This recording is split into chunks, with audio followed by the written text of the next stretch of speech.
अम्मा ये सब क्या हो गया? मेरी बच्ची,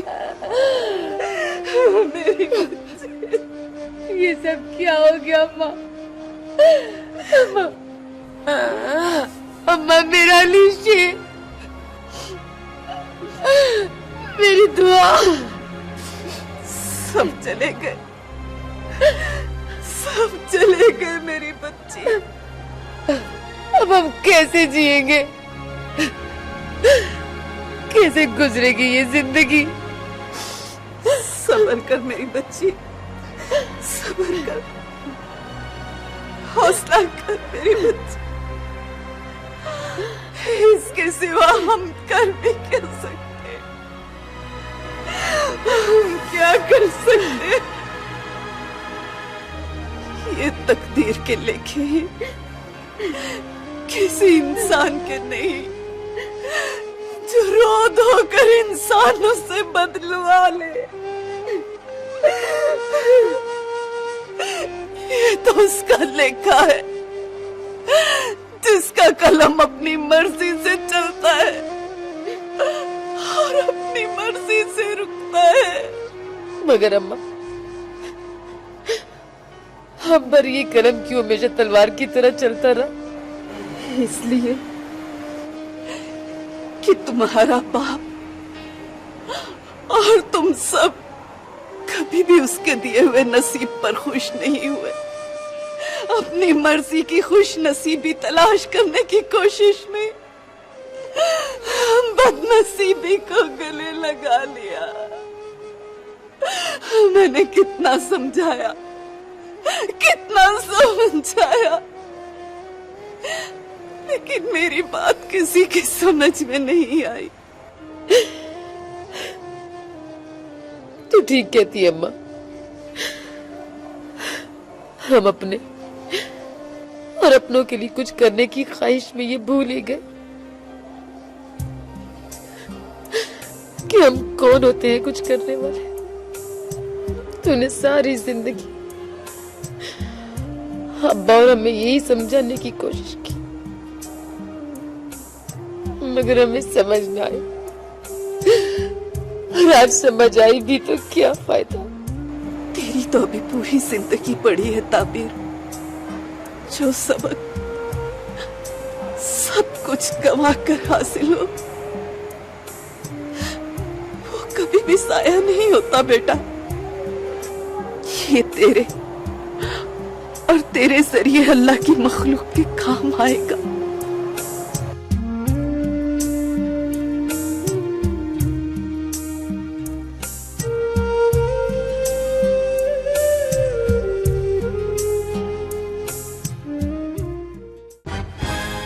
सर, ताबीर से मिलने वाली मालूमात में हमें नए करैक्टर मूना का पता चला है, जो उस रात अली शेर के साथ, और मूना खिलजी के लिए काम करती है। कौन खिलजी? वो मोटा ड्रग डीलर? जी। उस दिन वो तुम्हारे हाथ नहीं लगे, लेकिन कुछ दिन बाद खिलजी ने किसी तरीके से मूना को बाहर भिजवा दिया। अरे वो बहुत चालाक आदमी है, उसने अपना गवाह गायब कर दिया। चालाक तो सभी हैं सर, वरना आज सब सलाहों के पीछे होते। वो उतने चालाक नहीं है जितना चालाक हमारा सिस्टम है, जो उन्हें छूट देता है। बैठो। Thank you sir. खैर आगे बताओ। जी सर, लेकिन कुछ दिन बाद खिलजी हमारे शिकंजे में आ गया। तफ्तीश के दौरान उसने बताया कि इस केस में वो ना जानते हुए अली शेर की वजह से इन्वॉल्व हुआ, वरना वो तो सिर्फ ड्रग्स में डील करता है। जैसे ड्रग्स का काम तो बड़ा नेकी का काम है। और सर उसने ये भी बताया कि अली शेर को इस बारे में कुछ नहीं पता था। जब उसे पता चला तो उसने बाबू के आदमी को मार डाला और बम डिवाइसेस मुतलका लोगों तक पहुंचने नहीं दी। खिलजी की गई हुई निशानदेही पर बम डिवाइसेस अब हमारे कब्जे में हैं। बहुत खूब। ये मुजरिम कब से अच्छे होने लगे। लेकिन सर वो बाबू के खिलाफ गवाह बनने को तैयार नहीं। हालांकि खिलजी के कहने के मुताबिक बाबू ने अली शेर को उसके सामने गोली मारी। डर, ये डर ही तो है जो जालिम को पैदा करता है। अगर ये डर ना हो तो किसी में जुल्म करने की जुर्रत ना हो। डर किससे? मौत से? मौत जो जिंदगी की हिफाजत करती है। जब तक इसके आने का वक्त ना हो, ये किसी को हमारे पास भटकने नहीं देगी। तो फिर सर आप क्या कहते हैं, बाबू पर हाथ डाला जाए? ना ना ना, इन सब बातों को तो उसका वकील अदालत में चुटकियों में उड़ा देगा। ना, ना। बहरहाल कोई ठोस सबूत, कोई ऐसा गवाह जिसकी गवाही उसके पैरों की जमीन खींच ले।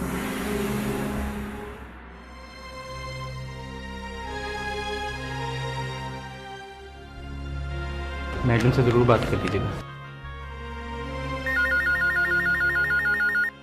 हेलो, अस्सलाम वालेकुम। जी अस्सलाम वालेकुम। मैंने कुछ तस्वीरें भिजवाई थी। जी पहुंच गए हैं वो। थैंक यू वेरी मच जी। खुदा हाफिज़।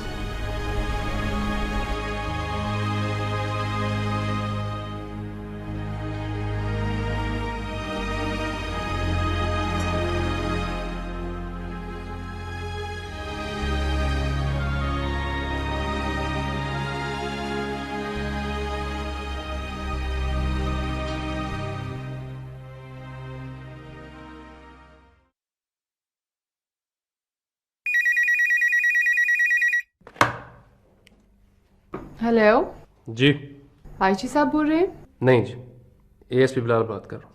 आप कौन? आईजी साहब से बात करवाइएगा। सर कोई खातून आपसे बात करना चाहती। जी फरमाइए। सर, मैं बाबू बिला की बीवी बोल रही हूँ, जिसके मासूम भाई को आपका साथ देने के जुर्म में मौत की नींद सुला दिया गया और उसके दोस्त शानी के कत्ल को एक एक्सीडेंट का नाम दे दिया गया। ओह, फरमाइए, मैं आपकी क्या मदद कर सकता हूँ? सर, मदद तो मैं आपकी करना चाहती हूँ। मैं समझा नहीं। सब रंग आर्ट गैलरी में एक तस्वीर लगी हुई है। अगर आप उसे गौर से देखेंगे तो आपको आपके तमाम सवालों के जवाब सबूतों के साथ मिल जाएंगे। ये हमारे उजड़े हुए खानदान की तरफ से आपकी आखिरी मदद होगी। और अगर आपने ये मौका भी हाथ से गवा दिया तो फिर कभी इस मामले में कोई भी आपकी मदद नहीं कर सकेगा। मुहतरमा, मैं आपका खुदा हाफिज।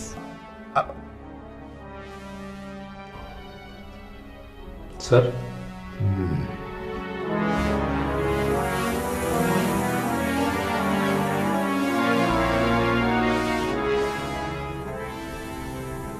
कौन? मैडम, आ जाओ।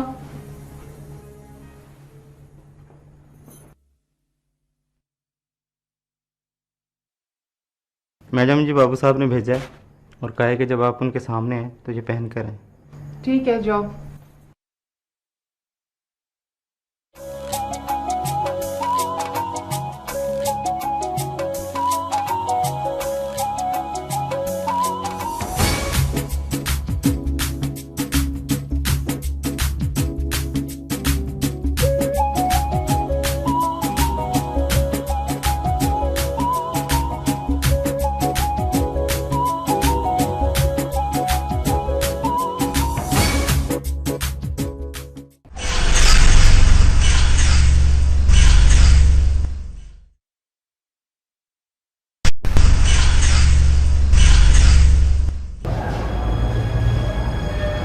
ये पेंटिंग किसकी? ये जफर इकबाल।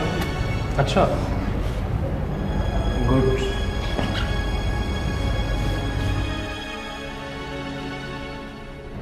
और ये नादिया हुसैन की है। और ये आपको किस आर्टिस्ट की चाहिए? यार वो क्या नाम है उनका? अमन। अमन जी की चाहिए? जी जी। की तो कई तस्वीरें हमारे पास, एक उनकी ये पड़ी हुई।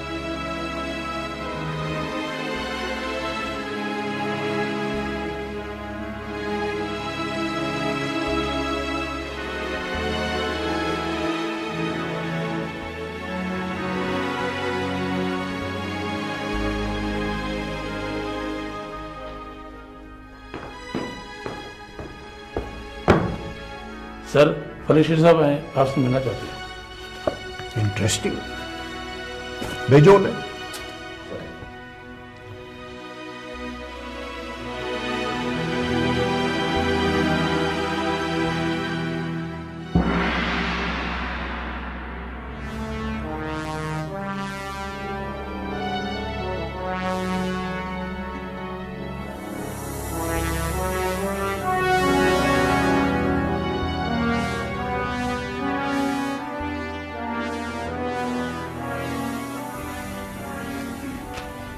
सर ये आप क्या कर रहे हैं? एक्सक्यूज मी, ये एस पी बिलाल। क्या मैं हाजिर हो सकता हूँ? आइए आइए आइए, वेलकम। मैं जानता था, मुझे यकीन था कि आप जरूर आएंगे। जिस जगह आने की आप इजाजत मांग रहे हैं वहां लाने के लिए हम आपको कब से कोशिशें कर रहे हैं, मगर कामयाब नहीं हो सके, सिर्फ आपकी वजह से। आइए बैठिए। हाँ, आपके कानून के इतने हाथ लंबे नहीं हैं अभी कि फलक शेर का घेराव कर सके, और ये आपके बनाए हुए पिंजरे इतने कुशादा नहीं इसमें फलक शेर समा सके। दुरुस्त, सही कह रहे हैं आप। हमारे कानून में कुछ खामियां तो हैं, मगर कुदरत के कानून ने कैसा शिकंजा डाला है कि फलक शेर खुद खींचा चला आया। मेरे दिल का टुकड़ा आपके पास है। मैं जानता हूं, आई नो। और यही फर्क है कुदरत के और हमारे कानून में, कि कुदरत का कानून सीधा दिल पर हाथ डालता है। मैं कुदरत से लड़ने नहीं आया यहाँ। आईजी साहब, ये बताइए क्या आप मेरी बेटी को छोड़ेंगे या फिर किसी के फोन का इंतजार करेंगे या कुछ और? देखिए फलक शेर साहब, लड़ाई तो आपकी और कुदरत की है। बाकी जहां तक रहा आपकी बेटी को छोड़ने का सवाल, तो ना तो मैं उसे छोड़ूंगा और ना आपका कोई फोन उसे छुड़वा सकता है। तसल्ली कर लीजिए।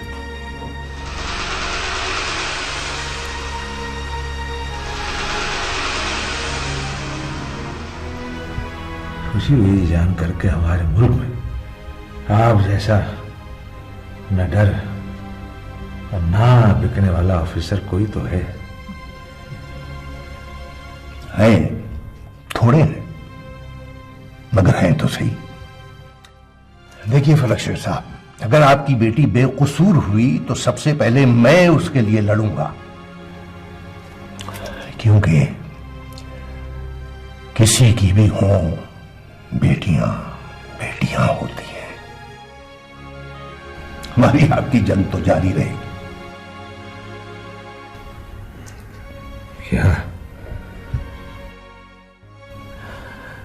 क्या एक बार मैं उसे मिल सकता हूं? श्योर।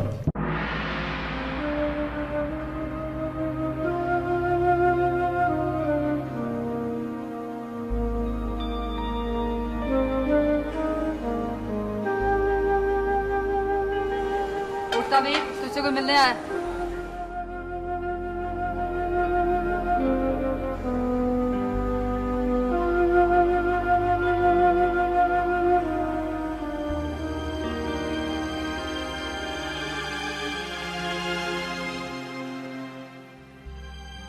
तारीफ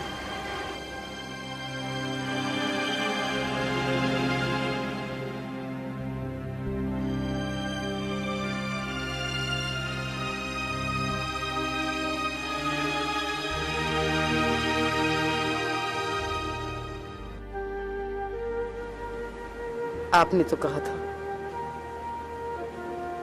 हमारी मुलाकात अब कभी नहीं होगी।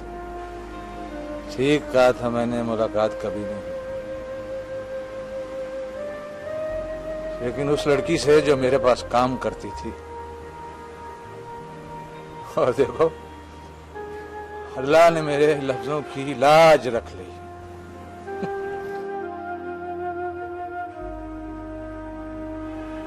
मैं उस लड़की से अब कभी नहीं मिलूंगा, कभी नहीं,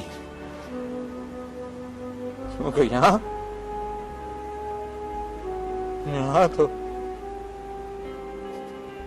मैं अपनी बेटी से मिलने आया हूं, अपनी ताबीर से।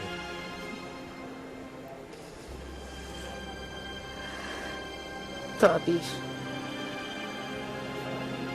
क्या सोचकर आपने मेरा नाम रखा था? सोचा कहाँ था पगली, तू मेरे ख्वाबों में आती थी और जब तू पैदा हुई छोटी छोटी शरारतें करती थी। ना मिलने पर रो पड़ना और मिलने पर वाह वाह खुशी से लौट पोट हुआ करती थी तू। मुझे एक लम्हा याद है, भूला नहीं। तू फिर मेरे ख्वाबों की ताबीर बनी, फिर मेरी मोहब्बत भरी लोरियों के रथ पे सवार तू मेरे आंगन में उतरी और इन्हीं लोरियों की नींद में डुबोकर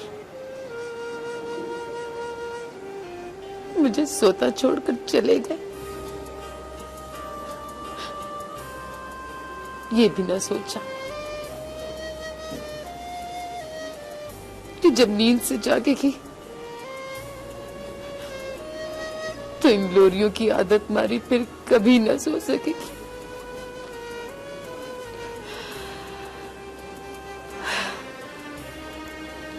और आज जब ये आंखें पथरा गई हैं तो फिर से आ गई मेरी आंखों के बोझ को और बोझल करने के लिए। मानता हूं मैं सब मानता हूं। क्या क्या मानेंगे आप? और किस किस गलती का इतराफ करेंगे? मैं ये जानना नहीं चाहती कि आपने ये सब क्यों किया। होगी आपकी कुछ गलतियां, होगी आपके कुछ मफादात, होगी आपके कुछ इख्तिलाफात, मगर मेरा क्या कसूर था? मेरे भाई, मेरे बहन का क्या कसूर था? हमें क्यों आपके वफादात की भेंट चढ़ना पड़ा? क्यों आपके वफादात की कीमत चुकाना पड़ी? क्यों?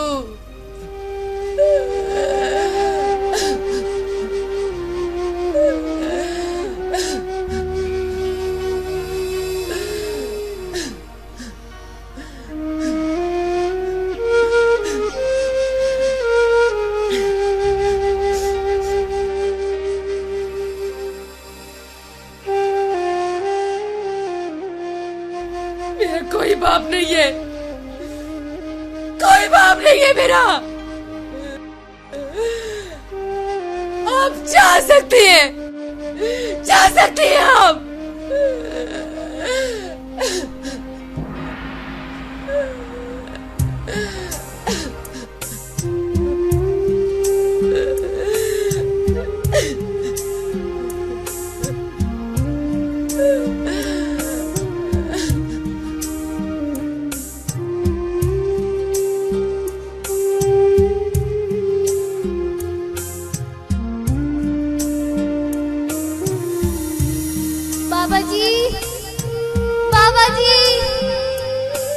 मुझे छोड़ के ना जाए। बाबा जी, बाबा जी, बाबा जी, बाबा जी मुझे छोड़ के ना जाए। बाबा जी, बाबा जी।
बहुत अच्छी लग रही है।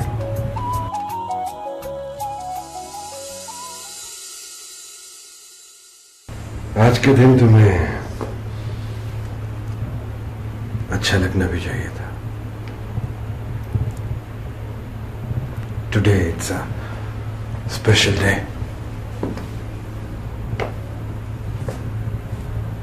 याद है तुम्हें?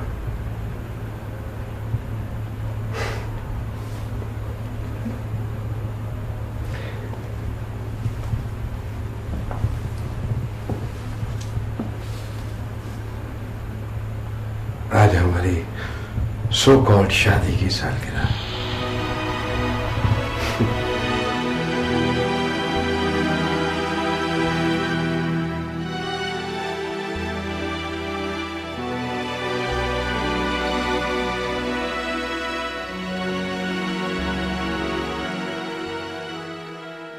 ये सब कुछ मैंने इसलिए किया है कि क्योंकि आज के दिन तुम मेरी मेहमान हो, और मेहमानों की तो खातिर करनी चाहिए।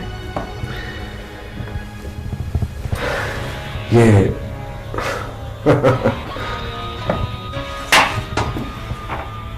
गलती से आ गया तुम्हारे लिए।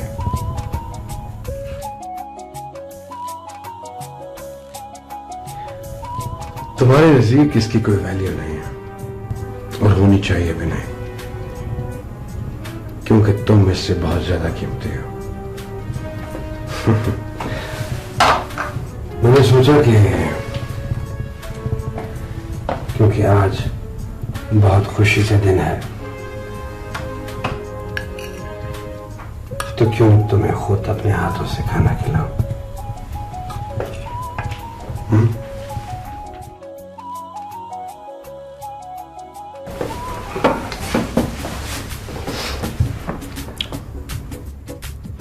क्या हुआ?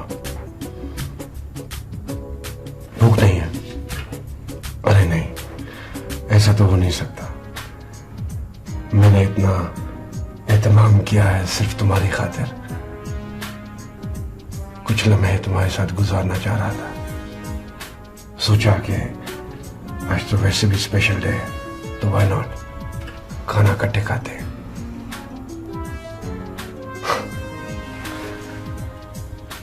चल, हम तुम्हें खुद अपने हाथों से खिलाते हैं। After all, today is a special day. क्या ख्याल है?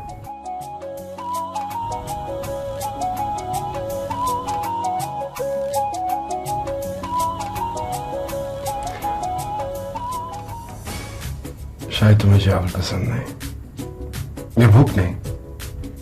अरे कम से कम आज तो मेरे साथ हो, मैं तुम्हारा साथ दे देता हूं।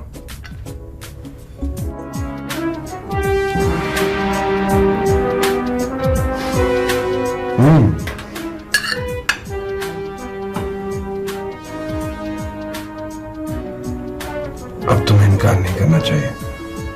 कम ऑन, ट्राई इट।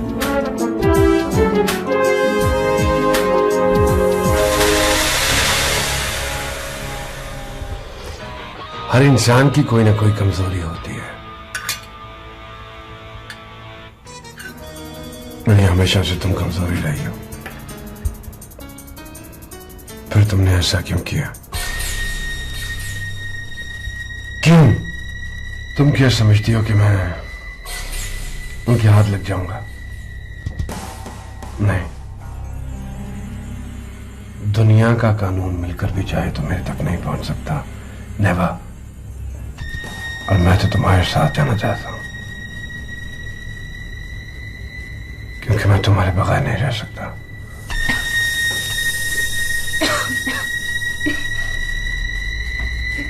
क्या हुआ? दर्द हो रहा है? मुझे भी हो रहा, बहुत ज्यादा हो रहा। लेकिन कोई बात नहीं, सफर में थोड़ी बहुत तकलीफें तो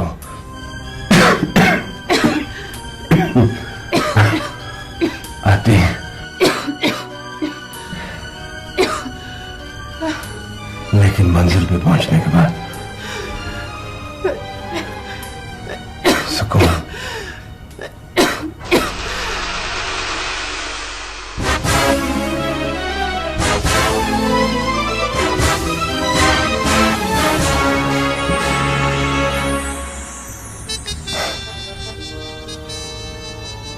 चली जाए, धोखा दे गई मुझे, फिर अकेला छोड़ गई।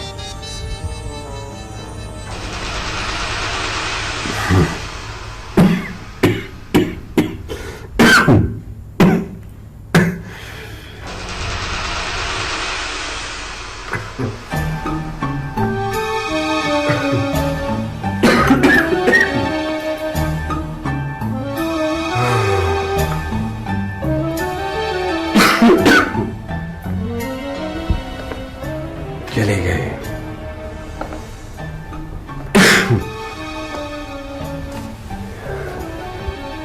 ये सोचकर चली गई कि शायद मुझसे छुटकारा मिल जाए, लेकिन मैं तब तक नहीं हारता जब तक मैं हारना न चाहूं।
हुलिया बना रखे अपनी सेहत का, हर वक्त किसी ना किसी सोच में डूबे रहते हैं आप।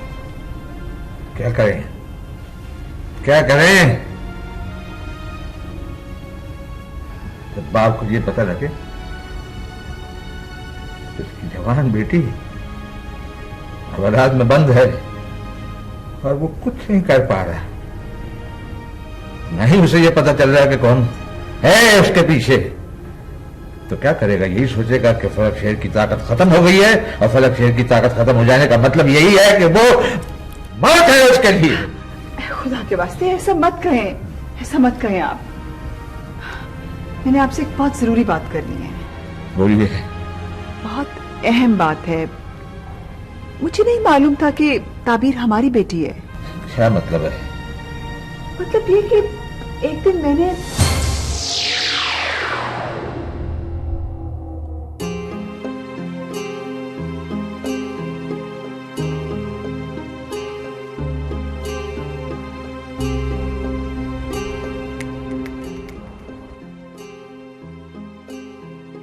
बाप रे बाप। ठीक है, ले जाओ इसे। और हाँ, इस बात का किसी को नहीं, तुम्हें भी पता नहीं चलना चाहिए। ये समीर फिर उस लड़की के साथ? ये क्या चक्कर है? मुझे फलक शेर से बात करनी चाहिए। अगर मैं क्यों फलक शेर से बात करूं? वो भी उस लड़की के लिए जिसने मेरी बच्ची की खुशियां बर्बाद करने की कोशिश की। नो, आई बात समझ गया सर।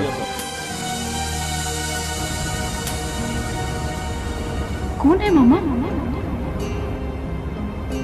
कोई नहीं। उस वक्त मुझे मालूम नहीं था कि ये इतनी संगीन बात है। मगर जब ताबीर के बारे में जानने के बाद भी समीर ने आपसे बात नहीं की ना, तो मुझे लगा कि अब मुझे ही आपसे बात करनी चाहिए। बहुत अच्छा किया। तो कब से सोच रहा था कि बीच में है कौन। वाह वाह, अपने चिराग तले अंधेरा निकला।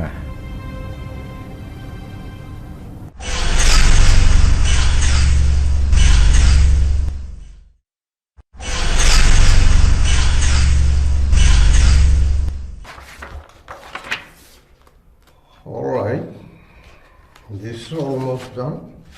Good. ताबीर का केस तो तकरीबन खत्म ही हो चुका है, सिवाय उन डकैतियों के जिसका इतराफ अभी बाकी है। जी सर। लेकिन हम ये भी चाहते हैं कि किसी बेगुनाह को सजा ना हो, और उनको भी हम देख लेंगे। तुमने ताबीर को बुलवाया? जी सर। आओ ताबीर।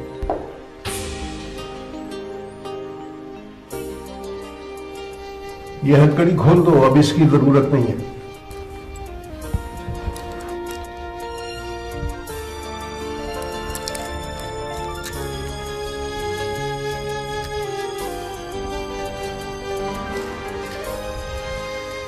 बैठो।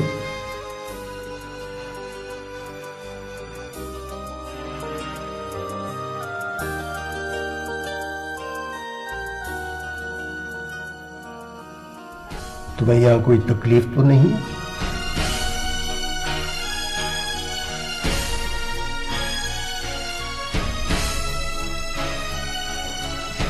देखो ताबीर, हमें गलत न समझना, हमारी भी कुछ मजबूरियां होती हैं। बस एक बात याद रखना कि कोई भी किसी को नुकसान नहीं पहुंचा सकता। हर एक को उसके किए की सजा मिलती है। बात सिर्फ इतनी सी होती है कि वो करता कुछ है और भुगतता कुछ है, और हम ये समझते रहते हैं कि हम तो बेकसूर थे, हमें किस बात की सजा मिली। मगर मेरा ईमान है कि कुदरत किसी बेगुनाह को सजा नहीं देती, जरूर इसमें हमारा कोई ना कोई कसूर होता है। इसलिए हम किसी न किसी मुसीबत में फंसे रहते हैं, किसी न किसी परेशानी में मुब्तला रहते हैं, इसलिए कि हम सब गुनाहगार हैं। और मेरी दुआ है कि तुम जल्द यहां से चली जाओ, और मेरा यकीन है कि जब तक तुम यहां हो, अपने दानिस्ता और गैर दानिस्ता किए हुए गुनाहों से पाक हो रही हो। और मेरा मालिक जिन्हें अजीज रखता है, उन्हें पाक भी करता रहता है।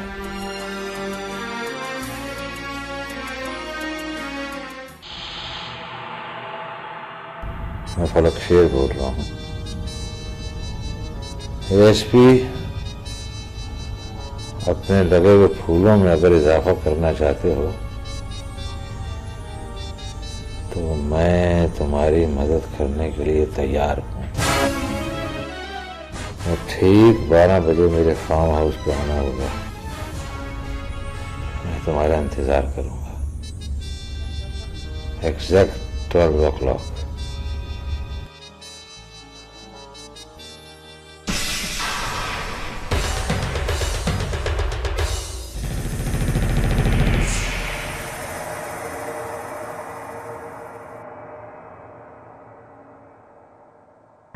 Yes sir. समीर, मैंने एक फैसला कर लिया है। हस्ब रिवायत तुम्हें भी इस फैसले की तायीद करना होगी। सर, मैं सारी उम्र आपके फैसलों पे तो चलता आया हूँ, आप हुक्म करें सर। पहले सुन तो लो। जी फरमाइए। मैंने फैसला किया है कि मैं अपने आप को सरेंडर कर दूं। क्या? मेरा मतलब है। जी सर। हाँ सर, आप मेरे आने तक कोई फैसला ना कीजिएगा। मैं सर थोड़ी देर में आपके पास पहुंच रहा हूं सर, प्लीज। आ जाओ।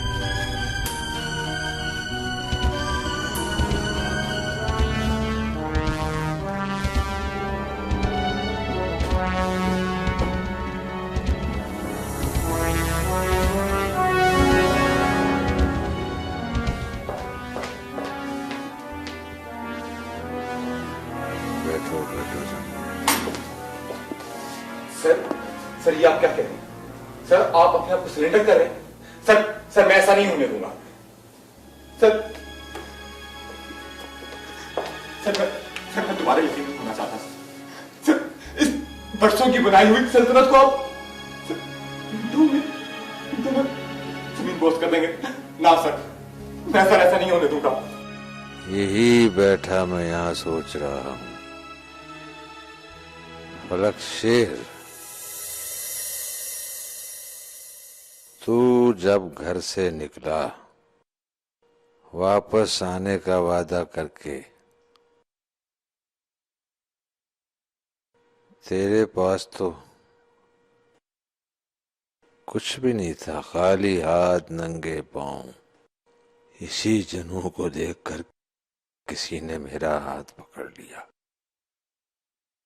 फिर मुझे रास्ता दिखाया। मैं बहुत आगे निकल गया, फिर रास्ते की हर रुकावट मुझे खुद रास्ता दिखाने लगी।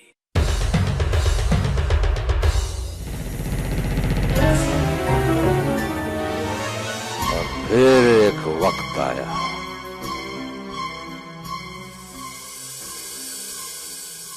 जब तुझे एक मासूम सा बच्चा मिला।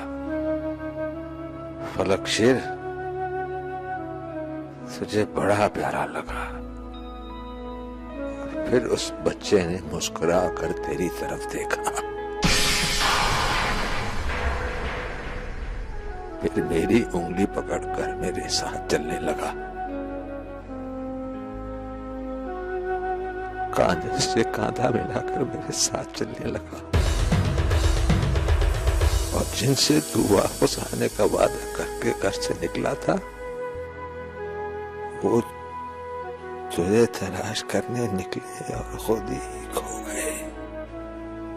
फलक शेर अपनी मंजिल के शराब में खुद ही खो गया। अब तू ही बता समीर, क्या करूं मैं इस सल्तनत का? सर कोई गलती सर, मैं नहीं समझा।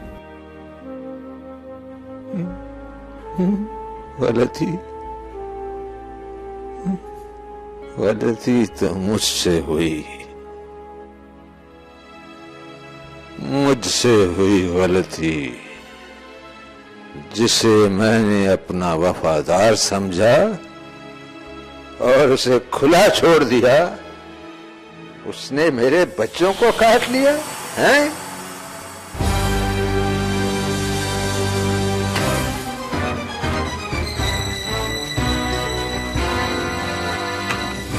बस फलक शेर, बस थक चुका मैं तो यस सर करते करते।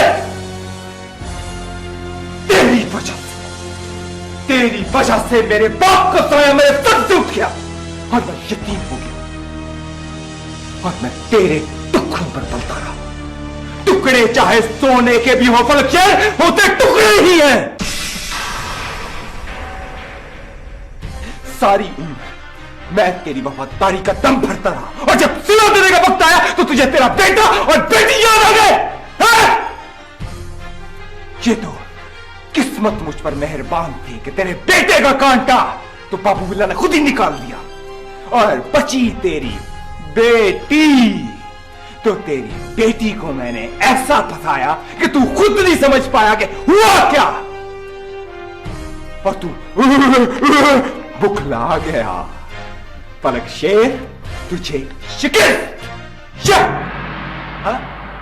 और ये सब कुछ मैंने सीखा किससे? अपने गॉड फादर फलक शेर सर से। क्यों? खुशी हुई है कि तूने मुझसे सीखा और खूब सीखा, लेकिन साहबजादे, तू भूल गया अपने गरूर में कि जो चीज उस्ताद से सीखते हैं उसे उस्ताद पे नहीं चलाते। क्या समझता है फलक शेर कि ये जो तेरे कैमरे लगे हैं ये मेरी बकवास को रिकॉर्ड कर लेंगे और तू जाएगा पुलिस के पास और उनको कहेगा कि ये है जिसने मेरी बेटी को फंसाया, हाँ, और मैं उनके सामने गिरफ्तारी दे दूंगा। तो ये तेरी सबसे बड़ी धूल है। तेरा ऊपर जाने का वक्त आ गया है, अब तू खल्लास। मैं जा रहा हूं अपनी बेटी से मिलने, जा रहा हूं अपनी बेटी के पास। मैं कहता हूं रुक जा। तू क्या गीदड़ मुझे रोकेगा? मैं अपनी बेटी को छुड़ाने जा रहा हूं। दुनिया की कोई ताकत मुझे नहीं रोक सकती। फलक शेर, तेरा अगला कदम तेरी मौत है। मैं अपनी बेटी के पास जा रहा हूं। तेरी मौनेगा।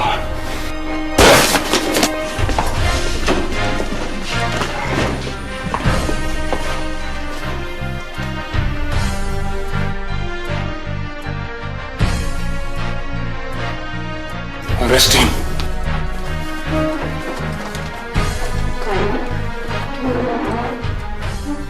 मुझे अपनी बेटी के पास ले चलो।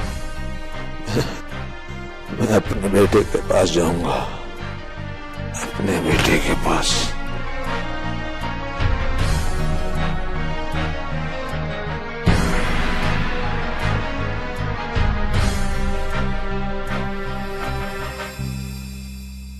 अदालत मुलजिम समीर वल जमशेद अहमद को डेंजरस एक्ट 1930 सेक्शन 10 के तहत 2 साल कैद और 25,000 रुपए जुर्माना और फलक शेर के कत्ल अमद के जुर्म में जेर दफा 302 ताज़ीरात पाकिस्तान के तहत उम्र कैद की सजा सुनाती है।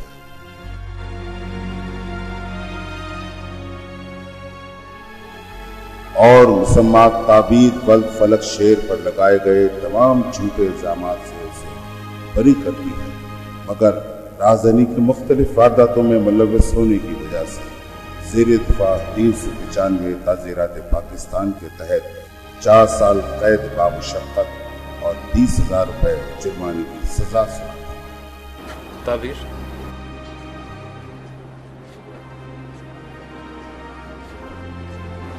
जब तक तुम्हारी सजा पूरी नहीं हो जाती खाला हमारे पास रहेंगी, इसलिए तुम्हें उनकी फिक्र करने की जरूरत नहीं। जो हो गया वापस तो नहीं आ सकता, मगर आगे के लिए अच्छे की उम्मीद जरूर की जा सकती है। ताबीर, मैंने हमेशा वही किया जो तुमने चाहा। तुमसे अपनी बेपनाह मोहब्बत को भी तुम्हारी खुशी के लिए अपने अंदर कैद रखा, कभी इसका इजहार नहीं होने दिया।